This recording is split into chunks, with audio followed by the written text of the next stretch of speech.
got Chris here again from Foreign Driving School, and I'm here again.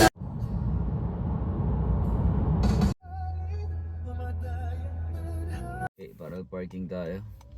Signal sa right. Check. Same kayo ng car. So mirror to mirror. Yan, sa mirror to mirror. Isa pang basihan dito kung ano yung mirror to mirror. Yan na dapat kita nyo dyan sa likod. Sabihin niya pantay na kayo. Pa nag-drive pa ka ng konti. Yan yung pinaka-match niya. Dapat nandyan siya sa part na yan. Tapos yung wheels nyo, turn nyo lang all the way sa right. Pwede yan hanggang dito kung gusto nyo. Or all the way sa right na rin. Okay na rin siya. Then check lang ng paligid. Make sure naka-reverse gear tayo. Then 360. Saan ulit titingnan 360? Shoulder check sa likod kung may car. Sa harap kung may car. And then next is pinakalikod talaga. Wala kang tatamaan niya, walang pedestrian. There's no cars. Then procedure, turn slowly. Check pa rin yung side mirrors. Okay, when are you going to stop? If you're 45 degrees, usually if you use the reference for the camera, just touch the last line dun sa may curve. Okay, katumbas naman niya dito yung pillars mo is blocking the taillights. Binablock niya yung taillights nito. Ito yung taillights niya. Ayun na. So naka-block siya kapag straight yung vision mo. Then next yan is straight mo lang yung wheels. Just straighten the wheels. Check ulit yung surroundings. Make sure walang car. Then continuous tingin sa likod. Okay, after mo wala natamaan yan, balik sa side mirrors. Ang reference naman dito sa side mirrors, kapag nakita mo yung gutter, diba? Yung space doon sa harap, yung parang pizza, yung nasa baba.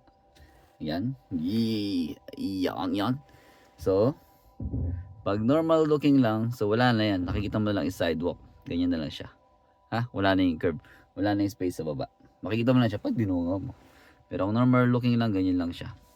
And pag tumingin sa camera, second one. Top of the curve. Then full turn sa left. Okay, check ulit sa surroundings, mabilis lang. Then check yung front mo kung tatama dun sa may rear. Sa rear fender niya. So, that point, side mirrors. Check kung tatama naman yung gulong mo sa gutter. Check ulit ng surroundings. Then focus ka dun. Kung meron kang blind spot mirrors yung maliit. Yan. Mas nakikita mo kasi dyan yung cars. Tsaka yung space ng gutter or ng curb. So doon mo kasi matatansya kung tatamaan mo siya. Okay? Kung tingin mo tatamaan mo, may dire-diretso, di ba? And then tingin sa harap. Pag pantay ka na doon sa driver seat nito, straight mo yung wheels mo. Okay? And then assess mo yung slopes. So, uphill siya. Pag hindi ka sure, pwede mo siyang ilagay sa N, bitawan mo, tingnan mo kung mag-move yung car mo. So, umaatras ka, lumalayo ka. So, ibig sabihin, uphill yung pinag-parkan natin. So, you can park, parking brake, then turn mo to all the way sa left. Sa left ha? So, turn mo siya sa left hanggang mag-lock. Then, that's how you finish your parallel parking. I thank you. Hindi lang di ba mag-parallel parking? So, walang kahirap-hirap.